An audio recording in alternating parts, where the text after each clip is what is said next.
자, 지난 시간에 김시습에 대해서 설명하다가 마쳤는데, 김시습 설명부터 해서 다시 시작하도록 하겠습니다.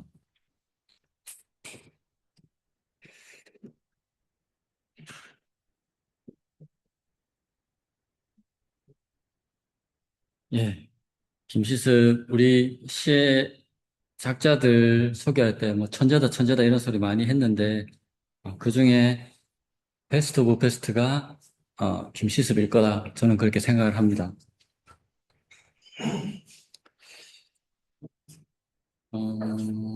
1435년에 서울에서 태어났는데, 어, 김시습의 명성이 5살 때 이미 조선을 흔들었습니다. 5살 때 이미 전국적으로 유명한 천재였습니다.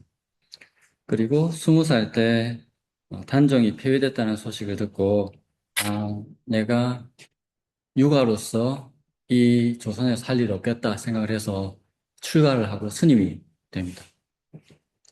30살 때 유명한 금오신화를 어, 집필했고요. 그리고 58세 때 무량사에서 생을 마감했는데, 자, 만 4살, 한국 정통 나이로 5살 때, 워낙 5살 때 유명해서 별명이 오세였습니다, 오세. 오세, 오세 있잖아, 오세. 그, 시를 줄줄 한다는, 줄줄 외운다는 오세. 오세였는데, 그, 집에서 따로 글을 가르치지 않았는데, 어른들이 주고받는 글을 보고 글을 배웠습니다. 요새도 그런 애 가끔 있는데 정말 힘든 거죠. 가르치지 않는데. 그래서 가르쳐 보니까 가르치는 대로 물이 스펀지가 물을 빨아듯이 쭉쭉쭉쭉 다 기억을 합니다. 그래서 너댓 살 때 이미 19절을 지을 수 있다는 소문이 나가지고 그 소문을 듣고 당시에 재상 호조라는 분이 옆 동네에 천재가 있다 소리를 듣고 그 할아버지가 가서 무릎에 앉히고 김시섭을 무릎에 앉히고, 네가 시를 잘 짓는다며. 그러니까, 예, 할아버지. 이 할아버지가 늙었으니까, 늙을 노자로 시 한번 지어볼래? 이렇게 하니까, 김시섭이 지었다는 시가, 노목, 개화, 신불로. 노목, 늙은 나무에 개화, 꽃이 피었으니, 신불로. 마음은 불로, 늙지 않았네. 5살짜리가 그렇게 시를 지었습니다. 그, 그 모습을 보고, 호조가 이거 천재라고 하더니 이건 진짜 천재구나 이러면서 감탄을 금치 못했고. 그래서 소문이 세종대왕에까지 들어갔습니다. 당시 왕이 세종이었는데 세종대왕이 당시 비서실장 박이창이라는 관료를 보내가지고 진짜 천재인지 한번 알아보게.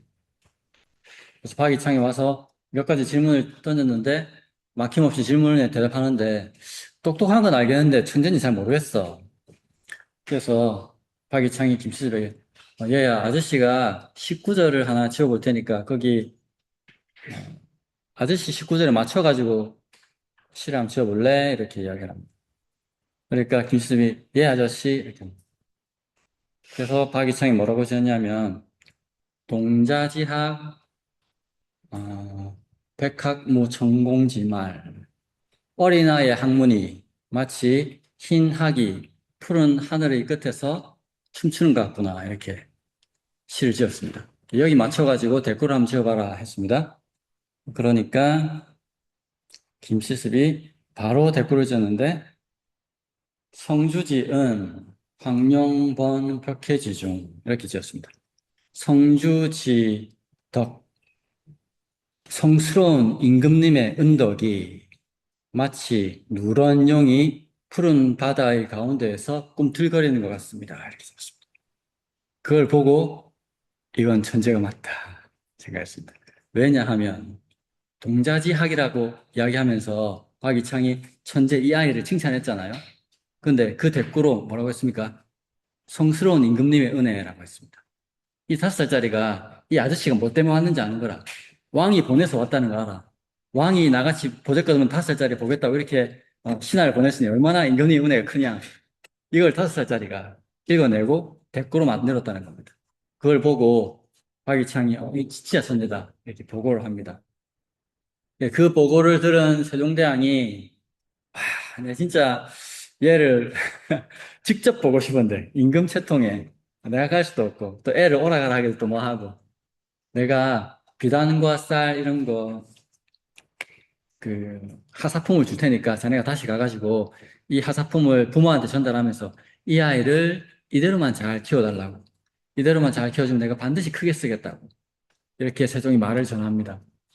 예, 그래서 김실습은 5살 때부터 나는 세종 라인의 사람이라고 알고 있었습니다. 나는 세종 라인의 사람이다. 근데 20살에 아까 머리 깎고 스님이 됐다고 했잖아요. 왜 그랬냐 하면 세종 라인이면 세종 다음에 왕이 문종이고 문종이 일찍 돌아가시면서 단종이 어린 나이에 왕이 됐습니다. 그래서 김실수 생각할 때 내가 신하가 된다면 세종, 문종, 단종의 신하가 되어야 됩니다. 그런데 중간에 갑자기 쇠양대군이 들어와가지고 쿠데타로 왕이 됐습니다. 이 쿠데타로 된 왕 밑에서는 벼슬살이를 할 수가 없다. 이게 이제 김시섭 생각이었습니다. 이런 사람이 우리 근대사에도 몇 명 있습니다.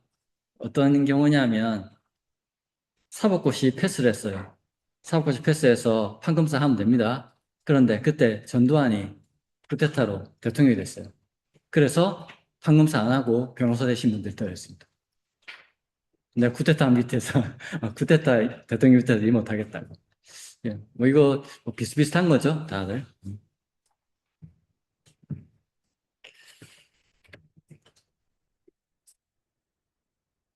단종이 폐위되고 수양대군이 왕이 됐다는 말을 듣고 머리를 깎고 스님이 되었고요.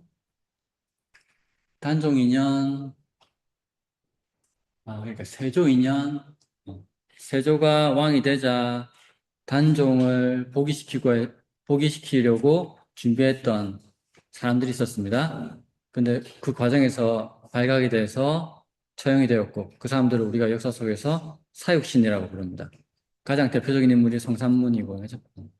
성삼문, 박평영, 하위지, 뭐 이런 사람들인데, 그 사람들이, 어, 저작거리에서 능지처사 당했다고 하는데, 그 사형된 시신을 아무도 치우지 못했다고 합니다. 왜냐하면 성삼문 같은 경우에는 성삼문이 연루돼가지고 성삼문의 아버지도 처형당했고 성삼문의 갓난뱅이 아이들도 다 죽였습니다. 여자애는 빼고 남자애들은 다 죽여버렸습니다.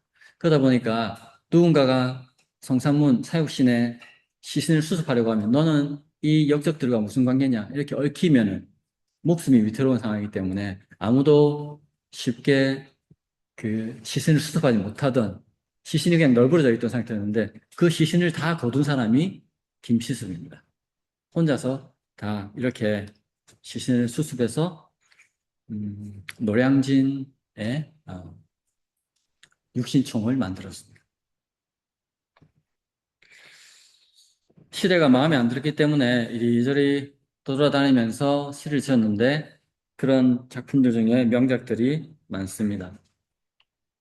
처음 시작은 유교로 했고 그리고 스님으로 살았고 그리고 신선도 도교에도 관심이 있었고 그래서 어, 유교를 전공한 사람들은 김시습이 최고의 유학자다라고 말하고 스님들은 김시습은 최고의 선승이다라고 말하고 그리고 아직도 좀 남아있는 선도를 한 사람들은 김시습은 선도의 대가다 이렇게 이야기합니다. 각 분야의 모든 사람들이 김시습은 자기 사람이라고 이야기합니다. 그 이유가 뭘까요? 뛰어나니까. 너무 뛰어난 사람이니까 자기 식구로 만들고 싶은 거죠. 그리고 역사적으로는 심유적불, 심유천불 이런 말씀 많이 씁니다. 김시습의 마음은 유학자인데 그 사람이 살아간 자취는 스님이었다. 그렇게 해서 심유천불, 심유적불 이런 식으로 많이 표현을 합니다.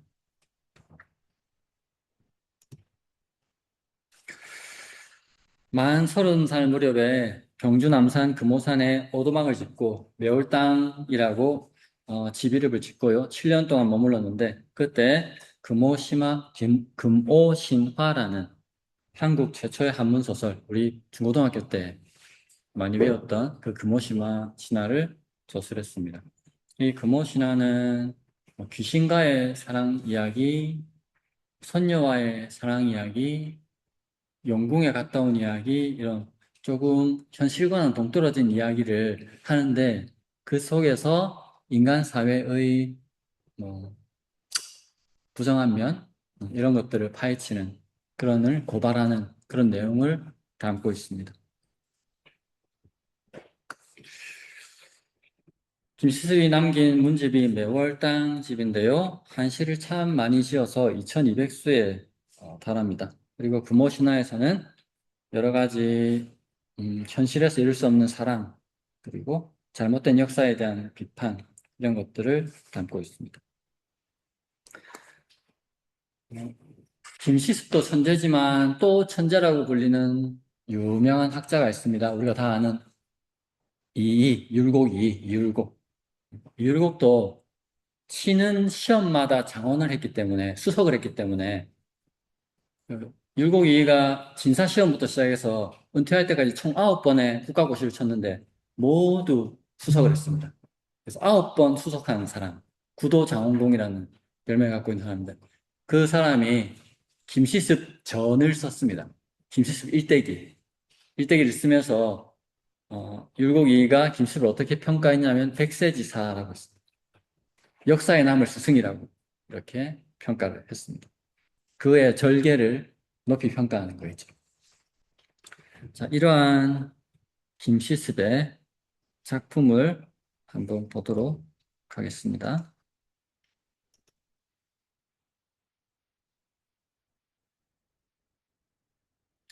산행즉사, 산을 가다가 즉흥적으로 짚다. 자, 즉사는 즉흥시라는 뜻이라고 했습니다. 첫 번째 구절, 아, 타, 청정, 옹, 보리, 아이, 그리고 타는 한동이 타격폼이 왜 그렇노 할 때 칠타자인데 여기서는 치다라는 뜻이 아니라 잡을 타자입니다. 그래서 아이는 잡습니다. 무엇을? 청정을 잡습니다. 자, 청자, 정자 보면 다 왼쪽에 벌레 충자 들어가 있다 그렇죠? 그러니까 이 벌레 이름입니다. 벌레 중에서도 잠자리. 아이는 잠자리를 잡고 옹보리, 할아버지 보사하다 울타리 리. 아이는 잠자리 잡고 할아버지는 울타리를 보수하는데, 이게 첫 번째 구절이에요. 두 번째 구절 보겠습니다. 소개 춘수 욕 로자. 소개 작을 소 시냇물개 시내개. 작은 시내 소개 춘수 봄물. 작은 시내 봄물 욕로자. 목욕하다 할 때 욕자입니다. 목욕하는 로자는 단어인데 물새, 가마우지라는 물새를 가리킵니다. 가마우지라는 물새.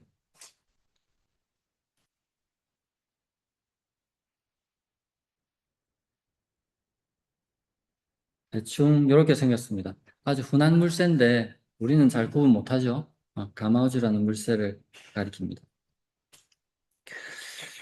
소개춘수 욕로자. 그래서 1, 2구 봅니다. 1, 2구. 아이는 잠자리 잡고 할아버지는 울타리 보수하는데 작은 시내 본물에 목욕하는 가마우지. 자, 어떤 의도로 이 두 구절을 지었겠습니까?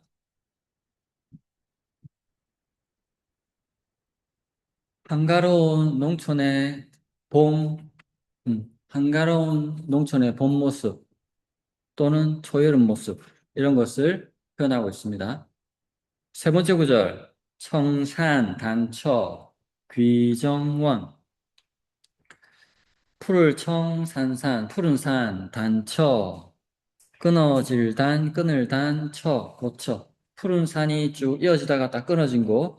귀정원, 돌아갈 길정, 멀다원. 돌아갈 길 먼데. 푸른 산 끊어진 곳, 돌아갈 길 먼데. 자, 마지막 구절. 횡당, 오등, 일개지. 가로지를 횡, 가로횡, 담, 멜담, 어, 짊어지다, 매다, 담자, 횡담, 오등, 검을 오, 까마귀 오자인데 여기서는 검다라는 뜻입니다. 까맣다, 검을 오, 등, 등나무 등, 가로, 맨, 까만, 등나무, 일개지, 하나일, 낮게, 가지지, 하나의, 한 개의 날개, 한 개의 가지, 가로맨, 까만 등나무, 한 개의 가지. 그러니까, 5등 1계지에서 5등과 1계지는 동격이죠. 하나의 가지인 까만 등나무, 이 말입니다. 5등을 1계지가 뒤에서 수식해 주는 거죠. 가로맨 까만 등나무 한 개의 가지. 자, 이거는 어떤 뜻이냐면, 이 5등이 여행자가 들고 다니는 지팡이 같은 겁니다.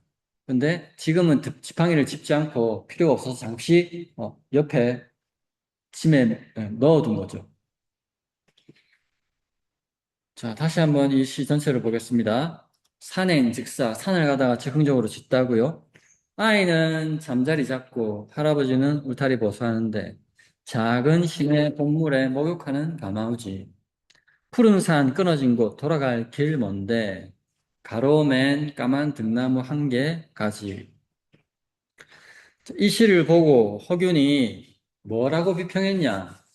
아룡은 과연 뛰어나구나 이렇게 비평을 했습니다. 아룡은 과연 뛰어나구나. 이거는 있는 말입니다. 원래 있는 말인데 가져온 건데요. 어디에 있는 말이냐면 이 말은 중국 고전 세설 신어에 나오는 구절인데 이 구절이 어떤 맥락에서 나오냐면 왕도라는 사람이 사공벼슬에 임명되었습니다. 왕도라는 사람이 사공벼슬에 임명이 되자 환정위가 멀리서 왕도를 보고 감탄하면서 사람들이 아룡, 왕도를 지칭하는 말입니다. 사람들이 아룡이 뛰어나다고 하더니 과연 그렇구나.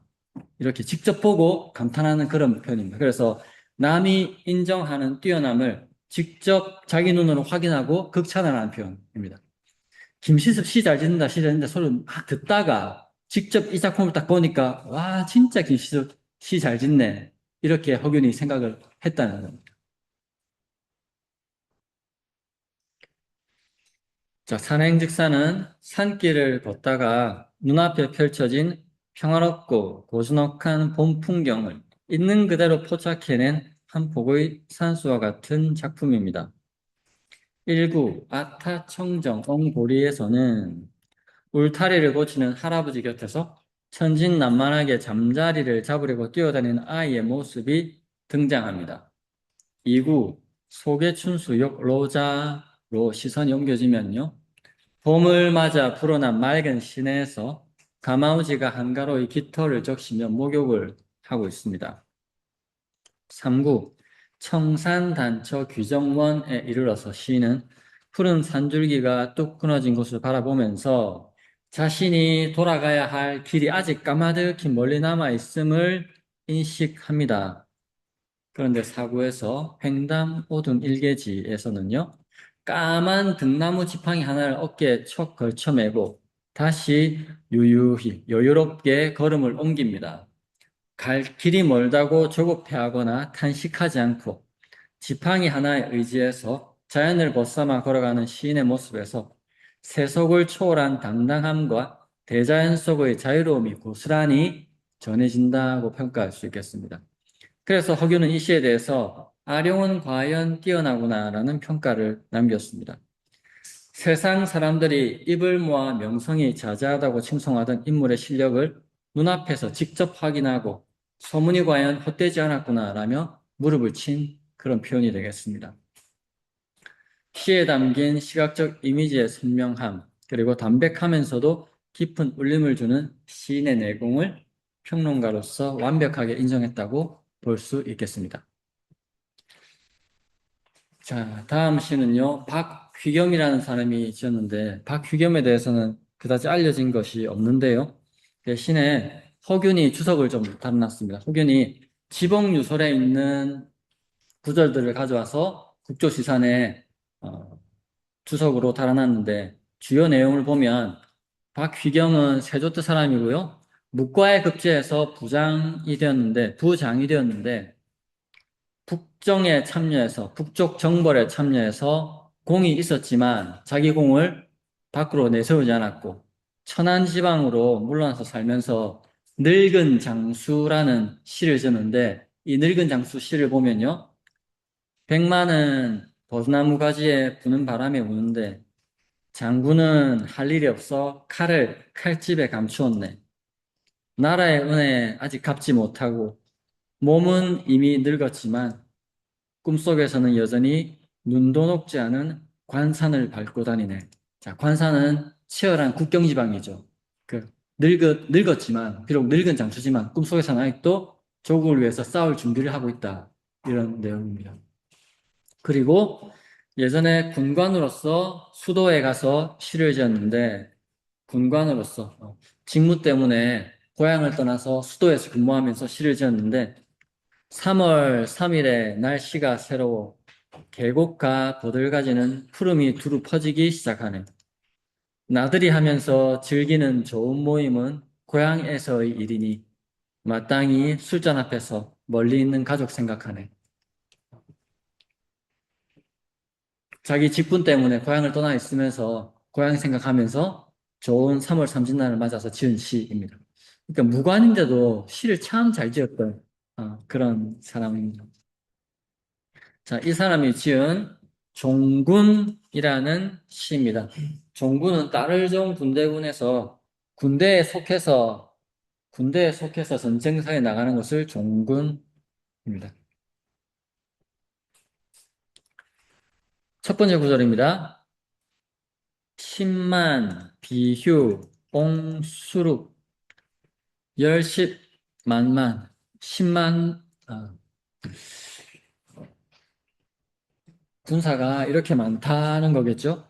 아주 많은 수의 군사를 10만이라고 했고, 비휴는 범과도 비슷하다고 하고, 곰과도 비슷하고도 하는 맹수 이름입니다. 근데 실질적으로 존재하는 맹수인지는 알 수가 없고요. 그냥 상징적으로 맹수라고 할 때 비휴라고 합니다. 근데 여기서 10만 비휴, 10만의 맹수라고 했으니까 이건 용맹한 군사를 비유하는 말입니다. 10만의 용맹한 군사. 그래서 저는 비휴라는 단어를 용맹한 군사라고 번역을 했고요. 10만의 용맹한 군사. 옹수룩. 옹은 에워싸다, 둘러싸다, 지키다, 뭐 이런 뜻인데요. 여기서는 에워싸다라고 번역했습니다. 10만의 용맹한 군사들이 옹수룩, 수룩,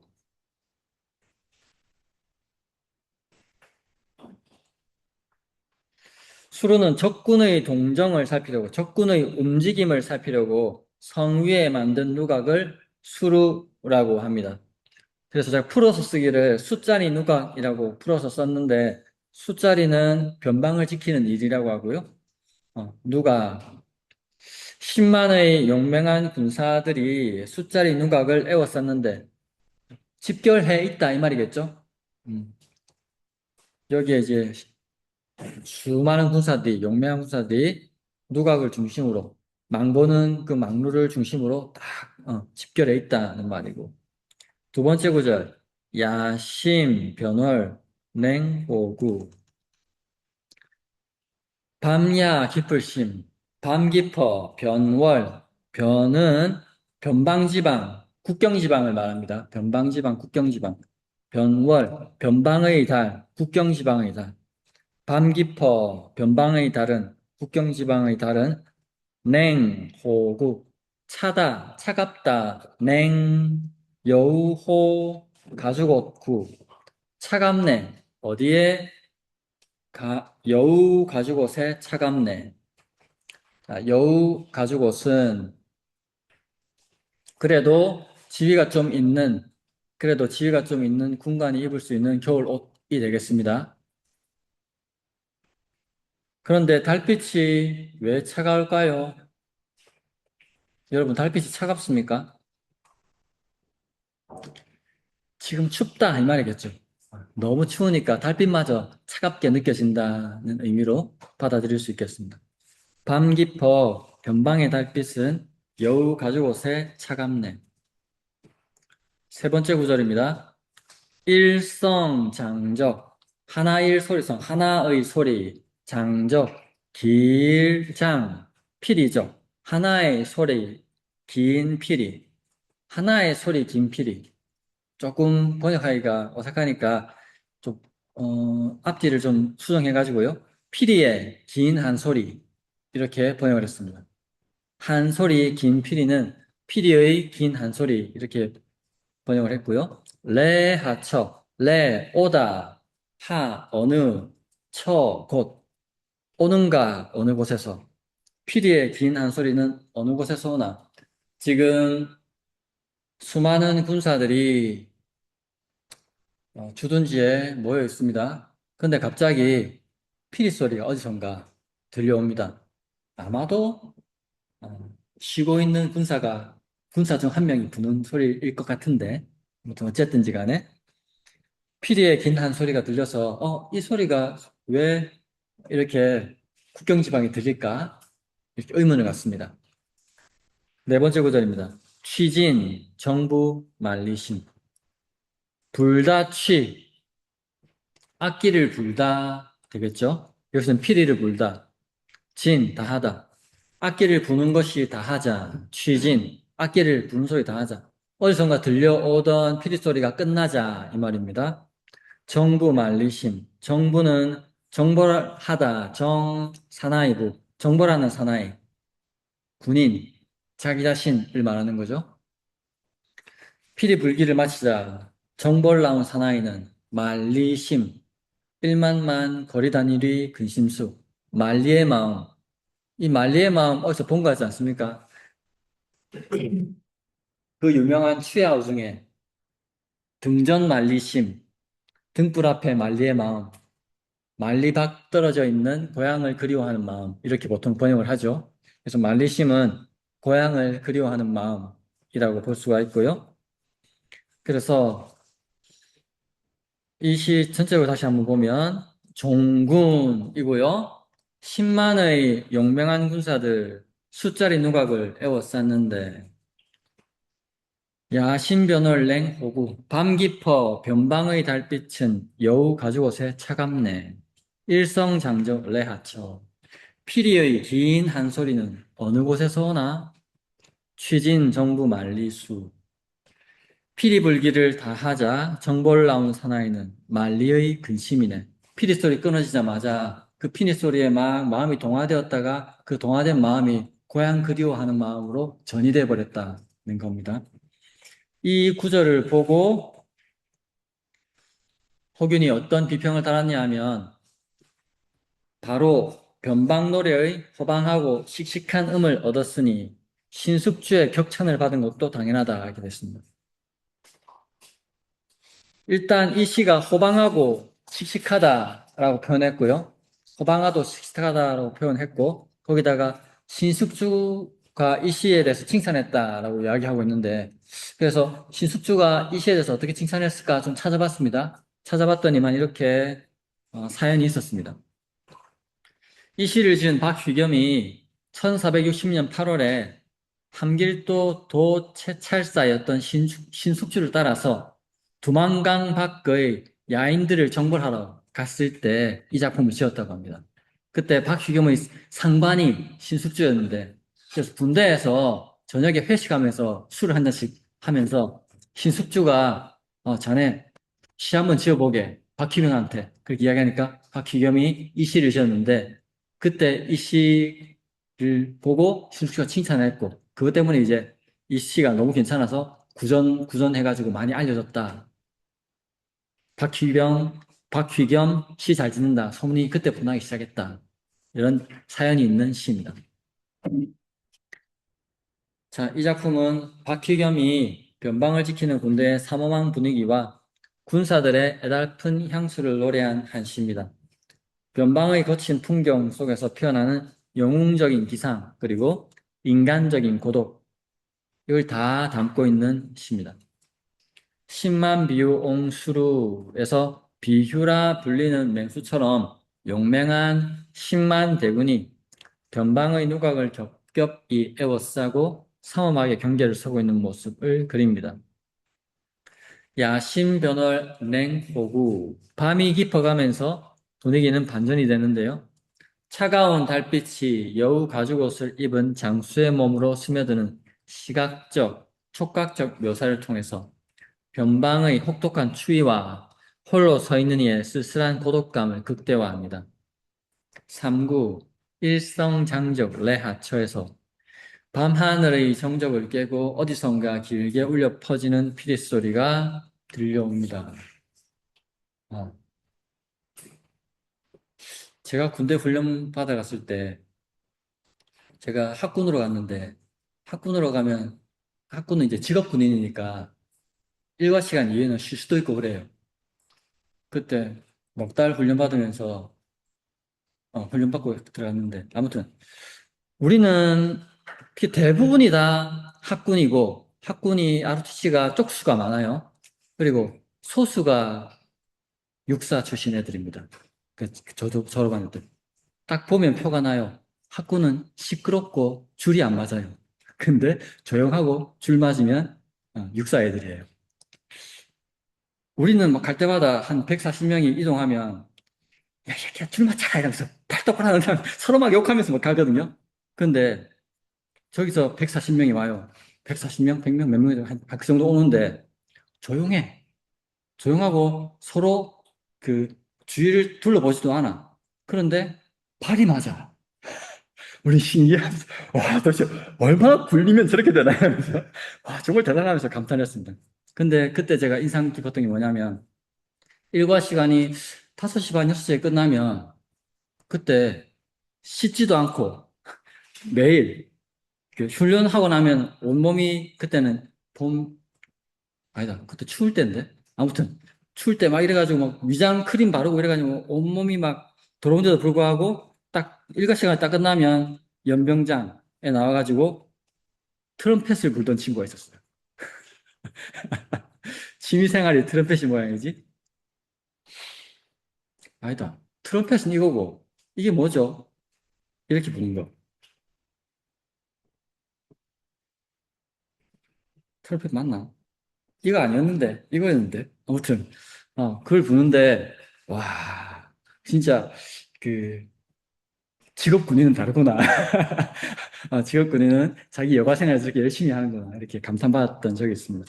그러니까 여기서도 아마 어떤 군사, 병사 한 명이 자기가 취미생활을 하는 PD를 이제 근무 끝나고 불었겠죠. 그게 고향의 느낌을 가지고 왔다. 그렇게 볼 수 있겠습니다. 자, 허균은 바로 변방 노래의 호방하고 씩씩한 음조를 제대로 얻었으니 당시 대문장가였던 신숙주가 이 시를 보고 격찬을 아끼지 않은 것도 당연한 일이다 라는 요지에 비평을 붙였습니다. 자, 박희영의 다음 시는요, 영두자미입니다. 영은 읍다, 노래하다. 성시두자고요. 자미는 자입니다. 자, 두자미는 누굽니까?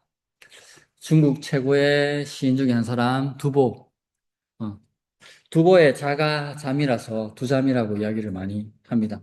그러니까 두보의 일생을, 두보를 노래한 시, 영두자미가 되겠습니다. 영두자미의 첫 번째 구절. 검남, 천리, 절 가서. 검남은 지명인데요. 당나라 시절에 사용하던 지명인데 지금은 사천성, 쓰촨성 일대를 옛날에 당나라 때는 검남이라고 불렀습니다. 검남천리, 검남의 천리에 절 가서, 절 끊어지다 가서 집가자 글서자, 집가자 글서자 편지서자, 집에서 오는 편지도 끊어지고 오지 않는다 이 말입니다. 범람 지방의 천리에 오가고 있으면서 고향에서 집에서 오는 편지도 더 이상 오지 않고 이 말인데 두보를 노래하면서 왜 이런 말을 했냐면 두보 시절에 알록산과 사사명의 난이 있었고 그것 때문에 당나라 전체가 전쟁에 휩싸였고 두보도 그것 때문에 벼슬을 잃고 이리저리 떠돌아다녔거든요. 그 사연이 있는 지방이 검남 지방입니다. 그래서 검남을 가지고 온 겁니다. 두 번째 구절, 신여 사구 부정거. 신, 몸은 여사구, 함께 여 더불려 사구, 모래사 갈매기구. 몸은, 나의 몸은, 두보의 몸은 모래과 갈매기와 함께 부정거. 다시 정할정, 살거 집거. 다시 살 곳을 정하네. 그의 몸, 여기서 몸은 두보의 몸이겠죠. 두보는 모래과 갈매기와 함께 다시 살 곳을 정하네. 이건 무슨 말입니까?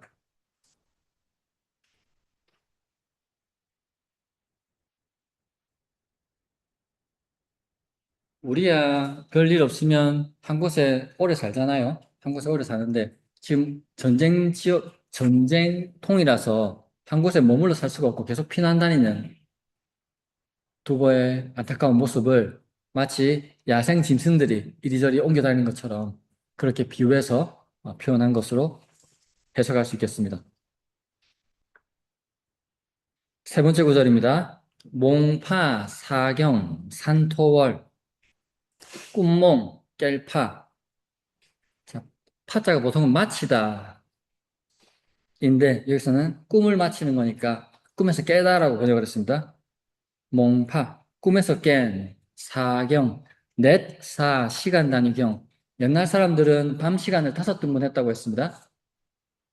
저녁 7시부터 9시까지가 1경, 9시부터 11시까지가 2경, 11시부터 새벽 1시까지가 3경, 새벽 1시부터 3시까지가 4경. 그래서 4경은 새벽 1시부터 3시까지입니다. 그래서 1시에서 3시 사이에 꿈이 깼습니다. 그러니까 푹 다 잤다고 볼 수 없는 그런 시간이죠.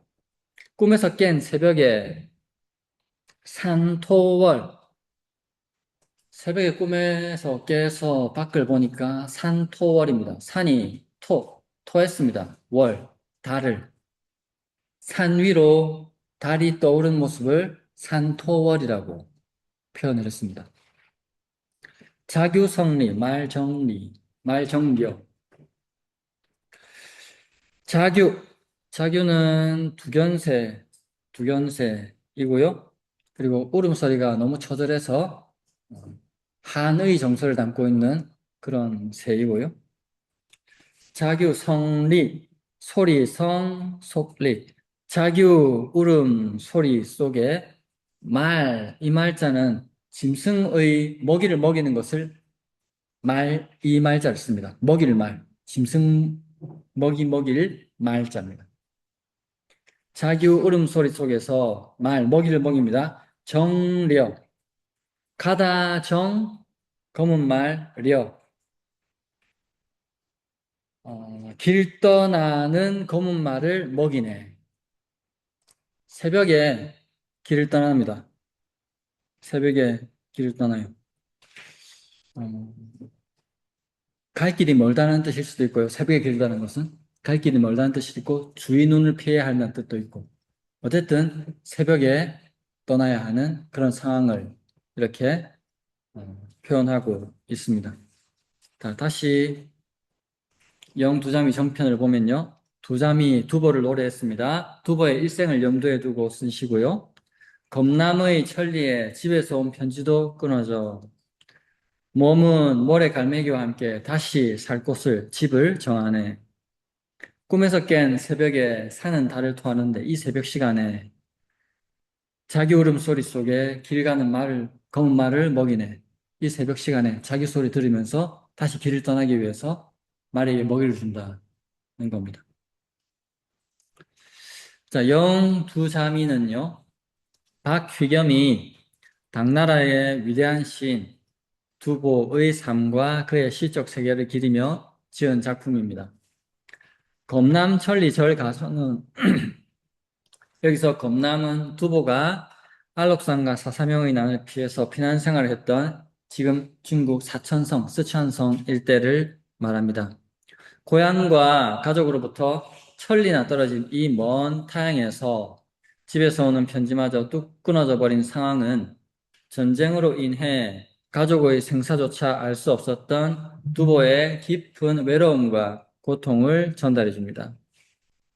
시녀 사구 부정거에서는 편지 한 장 오지 않는 외로운 처지지만 두보는 성도의 완악의 바닷가나 강가에서 모래갈매기들을 벗삼아 다시금 살 곳을 마련합니다. 몽파 사경 산토월에서는 새벽녘에 문득 꿈에서 깨어났을 때 눈앞의 둥근 달은 어두운 산이 툭 토해낸 듯 하늘에 떠서 사방을 비추고 있습니다. 자규성리 말정려는 한밤중에 구슬프게 울어대는 자규소리, 두견새 울음소리를 들으면서 시인은 다시 길을 떠나기 위해 자신이 타고 갈 검은 말을 먹입니다. 전쟁의 참화 속에서도 자연을 벗삼고 깊은 밤의 고독을 견디며 슬픈 새소리를 두루한 채 다시 묵묵하게 길을 떠났던 인간 두보의 고결한 영혼을 독자 앞에서 생생하게 표현해주는 시다라고 평가할 수 있겠습니다. 자, 다음은 성현의 시를 볼 텐데 인물부터 살펴보도록 하겠습니다.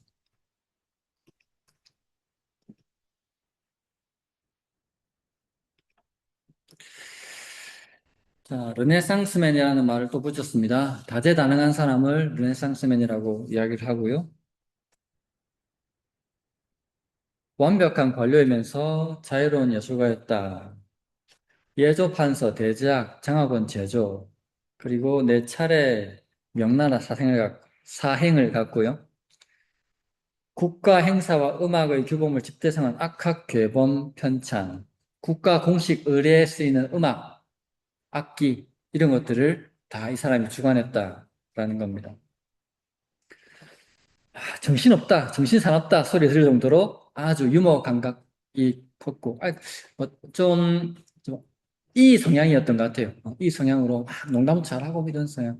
보통 글 많이 쓰시는 분들이 그렇거든요. 어, 유명한 뭐 황석영 소설가도 별명이 황구라잖아요. 말이 많다고. 황구라고. 그리고 음식과 남녀 관계는 인간의 큰 욕망이다. 식색은 인간의 큰 욕망이다. 라고 이야기하면서 뭐 성리학자들처럼 고고하게 뭐 경전 이야기하고 예의 범절 이야기하기보다는 맛있는 음식도 챙겨 먹고 이쁜 여자도 잘생긴 남자도 언급하고 이런 식으로 음식과 성욕에 대해서 약간은 개방적인 그걸 인식하는 그걸 옛날 엄격한 도덕주의자처럼 끊어내지 않는 그런 모습을 보여준 사람이었다고 할 수 있습니다. 대표적으로 백과사전 여러 가지 주제를 다룬 용제청하라는 책을 저술했습니다. 일찍 아버지를 잃어서 형을 아버지처럼 따르면서 그렇게 자랐다고 하고요. 성현이 모셨던 스승을 보면 김수원, 강희맹, 서거동입니다. 그러니까 끼리끼리 모이기 때문에 뛰어난 사람 밑에서 뛰어난 인물이 나왔습니다. 23살 때 문과 급제하고요. 29살 때 경영관에 발탁되고 첫 사행을 오릅니다. 37살 때 관료들을 대상으로 한그 승진시험에서 급제하고요. 49살 때 사신들과 시를 주고받으면서 사신들의 감탄을 자아냈습니다. 54세 때 우리가 앞서서 간신으로 많이 언급했던 유자광이 강력하게 추천을 해가지고 이 사람이 장학원 제조가 되어서 악학괴범이라는 궁중에서 사용하는 음악에 대한 음악과 예절에 대한 그런 것들을 정리하는 그런 직책을 맡게 됩니다. 65세에 자신의 평생의 학문을 다담아서 용제총화라는 책을 썼는데 특별하게 관념을 넣지 않고 있는 그대로 쓰려고 노력했다. 이거는 공자가 했던 말이거든요. 수리부작이라고 역사는 그대로 있는 그대로 서술해야 된다. 그 정신에 입각해서 용제청하를 저술했는데 한양의 풍경과 명승지에 대해서 많이 썼고요. 관료 사회의 민낯 그때도 그 새로 뭐 관료가 과거 급제해서 들어오면 선배들이 막 가혹하게 뭐 얼차리하고 이런 것들이 있었는데 그런 것들을 그대로 썼습니다. 그리고 신돈의 허색, 어우동 스캔들, 당시 유학자들이 기록하기 꺼려했던 남녀 간의 사랑과 세속적 욕망을 그대로 써놓았습니다. 그리고 민간의 세시풍속에 대해서도 자세하게 써놓아서 사료적 가치가 있습니다. 안타까운 점은 돌아가신 지 얼마 안 돼서 연산군이 자기 엄마의 폐비 포기 문제 가지고 사화를 일으키는데 그게 갑자사화입니다. 그 갑자사화에 연루돼서 성현은 돌아가신 지 얼마 안 돼서 부관참시를 당합니다. 하지만 나중에 연산군이 폐위된 다음에 바로 명예가 회복되었고 청백리 청렴한 관리라고 어, 평가를 받았고 문대라는 시호도 받았습니다. 자, 이러한 성현의 작품을 보도록 하겠습니다.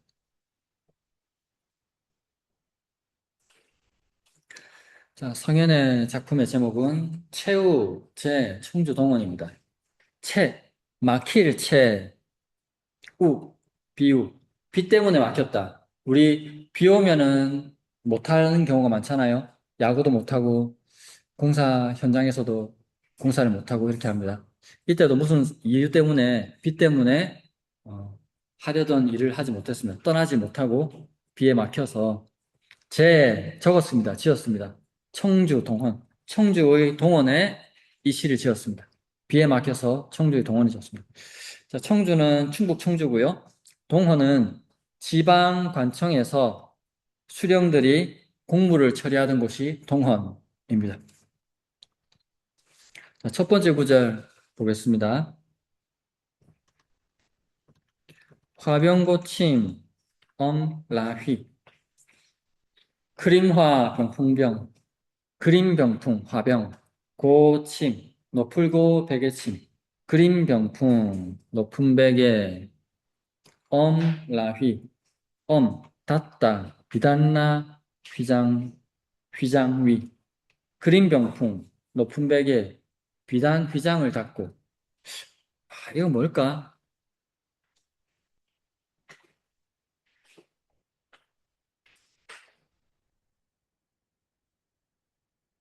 둘째 구절 한번 보겠습니다. 별원 무인 슬이희 달을 별 집원인데 별원은 본 건물 이외에 따로 지은 건물로 관하에서 손님이 오시면 머물게 하는 그런 공간이라고 보면 되겠습니다. 그러니까 지금 성현이 어떤 일로 손님으로 여기 와 있는 거겠죠. 그래서 별원 무인 슬 이희 별원에는 무인 사람 없고 슬 검은고도 이 이미 희 드문에 검은고 소리도 이미 드문에 손님이 왔을 때 베풀어 주기도 하는 그 연회도 이미 끝났다는 거겠습니다. 공식 행사 다 끝났다 이 말이 되겠죠. 그래서 1구는 손님이 머무는 별원의 침실의 화려함을 표현한 게 1구의 모습이 아닐까 이렇게 짐작해 볼 수 있겠습니다. 3구 상기만념 신수교 시원할 상 기운기 상기 시원한 기운 만념 가득 찰만 발염 시원한 기운 발에 가득해서 신수교 새신 잠수교 새잠이 깼다. 시원한 기운이 발에 막 들어와서 새잠에서 깼다. 잠시 낮잠이라도 자려고 했던 모양인데 그런데 시원한 바람이 확 불어가지고 그 바람에 잠이 깼다. 이 말이 되겠고요. 네 번째 구절. 일정, 미우, 습, 장미. 하나일 뜰정, 한뜰에 미우, 자글미, 비우. 가늘새, 비우, 새우, 가는비, 가랑비가 되었고요. 미우, 미우는 보통 보슬비, 보통 이렇게 이야기를 합니다. 조용하게 내리는 비, 조용하게 내리는 비, 미우입니다. 그래서 미우를 제가 번역은 보슬비라고 그냥 했습니다. 한뜰에 보슬비, 습, 장미. 습은 적시다, 습. 장미는 지금도 쓰는 말, 장미입니다. 한뜰에 보슬비가 장미를 적시네. 이렇게 되어 있습니다. 자, 다시 시 전체를 보겠습니다. 제목은 비에 막혀서 청주 동원에 짙다, 동원에 적다이고요. 첫 번째 구절. 그린 병풍 높은 베개 비장을 닫고 벼론에는 사람 없어 검은 것 소리도 이미 드무네. 시원한 기운이 발에 가득해서 새잠에서 깨어 한뜰에 보슬비 장미를 적시네. 비에 막혀가지고 아마도 출발하지 못하고 시간 남았으니까 낮잠이나 자자 하다가 시원한 바람이 불어서 깨서 보니까 비에 맞아서 아름답게 피어있는 장미가 눈에 보였다. 이런 전체적인 맥락이 되겠습니다. 비 때문에 발이 묶인 관아의 풍경과 그 속에서 느끼는 한가로운 정취를 한 폭의 수묵화처럼 그려낸 작품입니다. 제목은 비에 막혀 청주 동원에서 적다라는 뜻으로 공무나 여정 중에 우연히 만난 비를 통해 마주한 삶의 여백을 담고 있다고 평가할 수 있겠습니다. 그린 병풍 높이 두르고 베개를 높이 베며 비단 휘장을 닫으니 벼론에는 사람 하나 없고 검은 곳소리마저 이미 드무네. 아름다운 그림이 그려진 병풍을 치고 베개를 높이 벤 채 비단 커튼을 내려 외부 세계와 잠시 거리를 둡니다. 비가 내려 공식적인 업무나 바깥 활동이 중단된 덕분에 찾아온 휴식 시간입니다. 시원한 기운이 발에 가득해서 방금 잔 낮잠에서 깨어나 보니 뜰 가득 보슬비 내려 붉은 장미를 적시고 있네. 한바탕 달콤한 낮잠을 자고 일어난 작가의 감각을 깨운 것은 비가 머금은 청량한 바람입니다. 그리고 발너으로 보이는 탁 트인 뜰을 바라봅니다. 소리 없이 대지를 적시는 고운 보슬비가 내리고 있습니다. 빗방울을 머금어서 더욱 선명하고 생기 있게 표현한 뜰 안의 장미꽃은 이 시의 시각적 아름다움을 정점으로 끌어올리는 역할을 하고 있습니다. 이 작품은 뜻하지 않은 장애물을 만났을 때 이를 원망하거나 조급해하지 않고 오히려 자신을 돌아보는 휴식의 기회로 삼는 지혜를 보여준다고 할 수 있겠습니다. 우리가 노력은 하지만 그 노력의 결과가 항상 내가 의도한 대로 나오는 건 아니잖아요. 그럴 때 괜히 마음을 쓰면서 왜 안 되지 이렇게 고민하기보다는 일이 이렇게 됐구나. 다음은 난 뭘 하지? 다음 스텝을 쉬면서 밟을 준비하는 것이 훨씬 생산적이라고 볼 수 있는 거죠. 자, 다음은 김훈의 작품인데요. 인물부터 보겠습니다.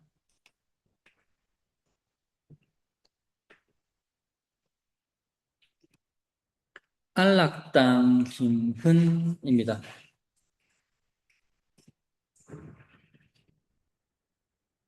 젊어서부터 똑똑하다고, 인품 좋다고, 성격 좋다고, 머리 좋다고 소문이 나가지고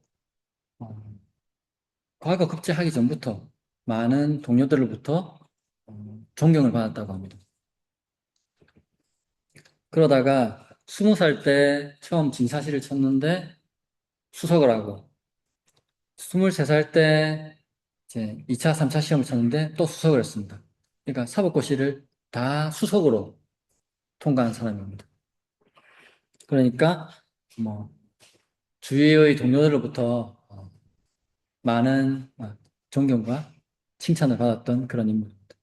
그런데 김훈만 이렇게 똑똑했던 것이 아니라 자기 형도 김심인데 과거 국제했고 자기 동생 김전은 영의정까지 올랐습니다. 삼형제가 모두 뛰어난 이런 집안이었고 특히 예문관 은교라는 청요직이 있는데 가장 뛰어난 관료들이 거친다는 예문관 은교를 삼형제가 다 거친 아주 드문 케이스입니다. 일화가 있는데 일본 통신사로 대마도로 갈 일이 있었는데 폭우가 쳐가지고 배가 무너질 것 같은데도 다른 사람들은 다 어쩔 줄을 몰라서 당황하는데 이 사람은 조용히 앉아서 시를 읊조리고 있었다. 마인드 컨트롤을 정말 잘하는 사람이었다. 고 볼 수 있겠고요. 안타깝게도 30대 후반에 중풍이 왔습니다. 하늘이 모든 걸 다 주진 않았던 모양이죠. 이 사람한테는 건강을 뺏어갔습니다. 그래서 그것 때문에 벼슬 자리가 힘들다고 수차례 사직의 뜻을 내비쳤고 그러면서도 그 당시에 지은 시들은 수준이 높다는 평가를 받았습니다.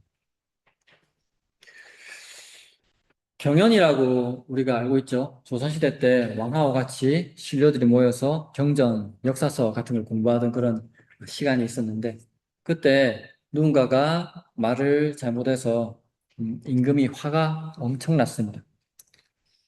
당시에 임금이 곧 범이기 때문에 누가 어떻게 할 수 없는 그런 상황이었는데 김은이 조리 있게 일의 원인과 결과, 과정을 조리 있게 이야기하면서 왕의 분노를 가라앉혔다. 이렇게 되어 있습니다. 이게 정말 뛰어난 EQ 능력이죠. EQ 능력입니다. 음.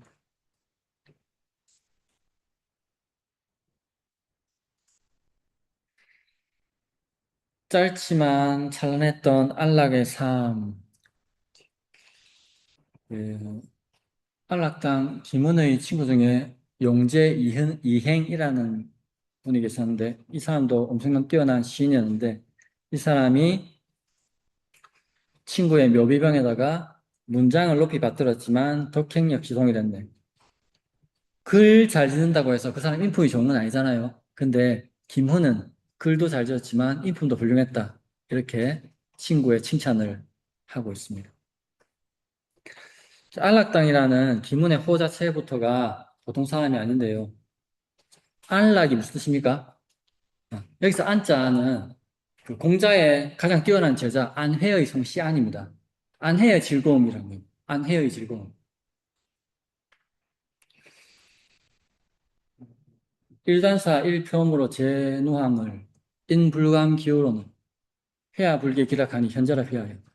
공자가 안회를 칭찬하면서 한 대박 그릇의 밥 그리고 냉수 그것만으로 가난을 버티는 것을 다른 사람들은 해내지 못하는데 회화는 그것을 견뎌내니 안회는 정말로 현명하다. 이렇게 공자가 논어에서 칭찬하고 있습니다. 거기에 들어가는 그 즐거움을 기분도 추구했던 것이 아닌가 이렇게 생각이 됩니다.